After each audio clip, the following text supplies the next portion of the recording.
Ano pa yung ano? Hindi ka na muna rin yung number 1 para ano. Meaning ng ISO. That ISO certification di yan.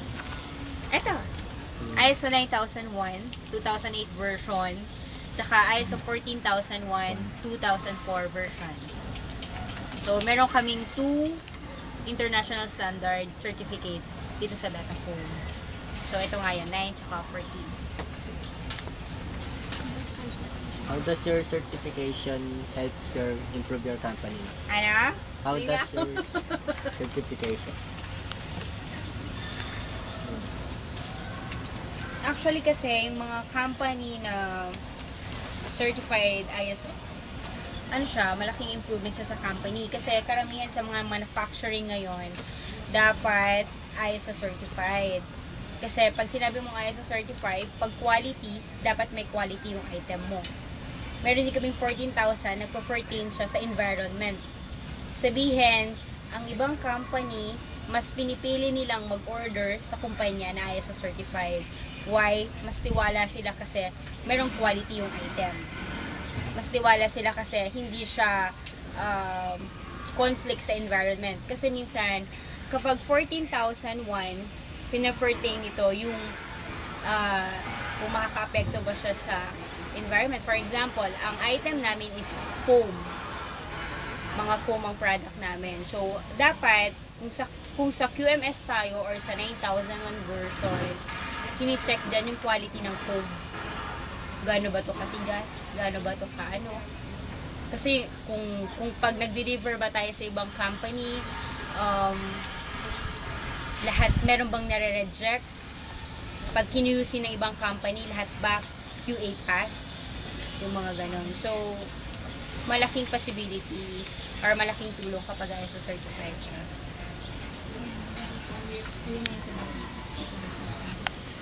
What are the advantages of ISO certification? Mas marami kang customer. Eh, yung parang disadvantage ko. Disadvantage, mahal kasi magpa-ISO. Ayun. Lalo na pag during audit. Kasi ang ISO, meron siyang tinatawag na certification audit. Meron siyang tinatawag na surveillance audit, systems audit. Maraming audit ang ISO. Kasi, una, kukuha kami ng ano tawag namin ito? Consultant.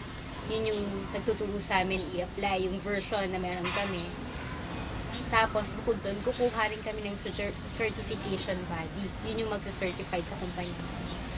So, syempre, ang disadvantage din yun, yung cost, diba? Syempre, ano din yun, mahal. So, ma'am, how long does your company prepare for the certification? How long? Actually, since kailan ba nag-start yung company? Actually, nung pumasok ako dyan, ISO na sila eh. Matagal na, since kailan ba?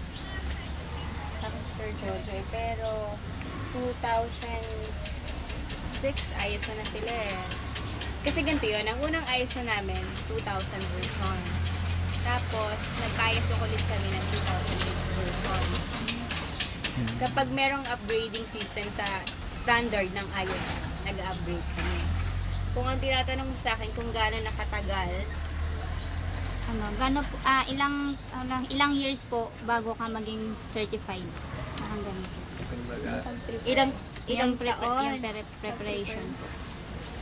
Dapat pala ipakita ko sa inyo yung roadmap namin. Gaano katagal? Depende. Kasi 3 years kami. Kagaya nito. Tingnan, kung check mo yung certificate namin, pagkakaroon kami ng 2006, 3 years. Tapos, after 3 years, kung mag-i-start ka pala ng ISO, 3 years ang preparation mo. Tapos, kung magkakaroon ka ng surveillance audit, 6 months. Depende yon, depende sa certification body.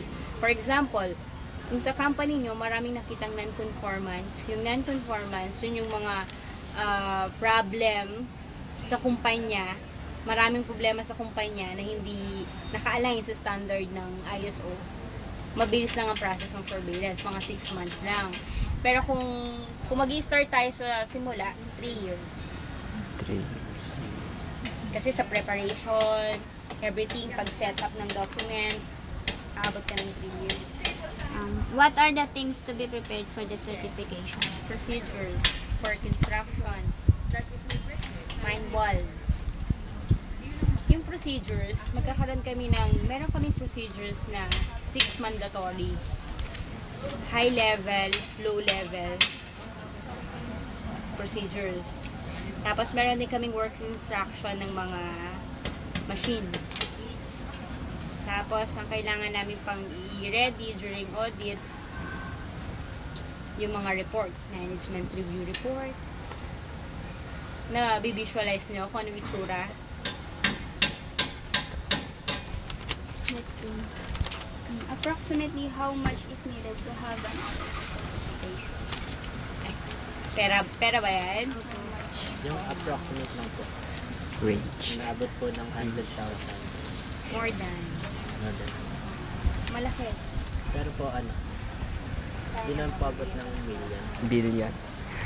Millions. Thousand. Thousand. Next question po. What kind of examination given before being certified? Walang exam. Ano lang, kailangan makasunod ka sa standard. Magbe-base kami sa standard. Kung anong standard ang ibibigay sa amin, yun dapat ang gagawin. Pero dapat, meron kayong document control. Kasi yung document control, siya yung mag-check lahat na kung anong status na ng mga procedure natin, kung meron ba tayong revision. Actually, pag nag-set up ka ng ISO, maraming process yan. Kailangan mo mag-conduct ng training, gantong training, kailangan natin magkaroon ng internal auditor training, document control training, MR training, marami kang training. Siguro yun na lang yung sasabihin ko sa inyo, yung mga trainings na dapat atinan. Kasi actually wala siyang exam. Ano lang, mga trainings lang. Tsaka yung base sa standard. How long will it take for the certification? Same ba yan ang second yung ano question? Parang expiration po, parang ganun. Tatagal. Diba po, kung 6 months po, 6 years yung isang certification. Ito. 2006, 7, 8, 9, 3 years. 3 years po isang